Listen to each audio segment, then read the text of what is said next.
আসলে বিদায় আসলে বিষয়টা কিন্তু অনেকটা কষ্টের একটা জায়গায় আজকে আসলে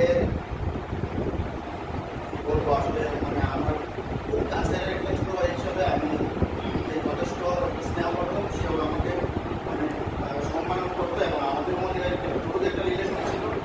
আর বিভিন্ন সময় বিভিন্ন টোরের মধ্যে বা বিভিন্ন টোর প্ল্যান করলেও সে কিন্তু সঙ্গে ভাই কেউ না গেলে আমি আছি।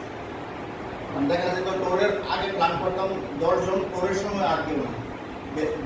বিভিন্ন সময় হচ্ছে আগের দিন হচ্ছে কারো এই সমস্যা ওই সমস্যার কারণে ফ্যামিলির প্রয়োজনে টোর হচ্ছে মিস হচ্ছে, প্ল্যান মিস হচ্ছে।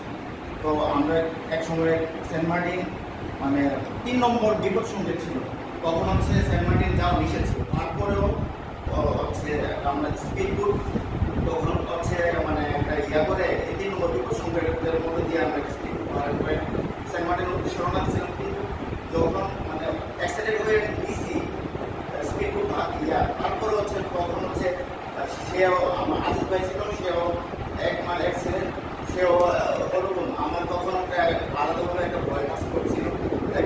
আমি যে একটা উদ্যোগ করে এদেরকে ইয়া কোন বিপদে না কোন বিপদে তার মা ওরকম একটা ইয়া ছিল।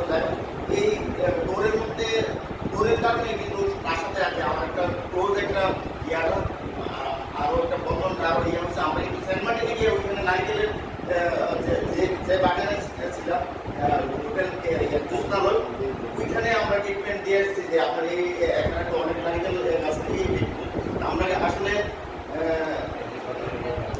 জি। তো আসলে দীর্ঘায়িত করতে চাই না, তার সাথে মানে একটা যে একটা ইয়াটা সেটা মানে অন্যরকম। তবে আজকের এই ইয়াটা বলবো যে তুমি এই চলার পথে যদি বড় ভাই হিসেবে কোন ধরনের ত্রুটি করে থাকি তুমি তোমার সন্তুষ্টিতে দেখবো। আর তোমার প্রতিও আমাদের কোনো রাগ অভিযোগ নেই। আর স্যারের প্রতি একটা অনুরোধ থাকবে, স্যার ছোট মানুষ, আপনার অধীনে শেষ ছিল, হয়তো বা স্যার ভুল ত্রুটি আছে, আপনি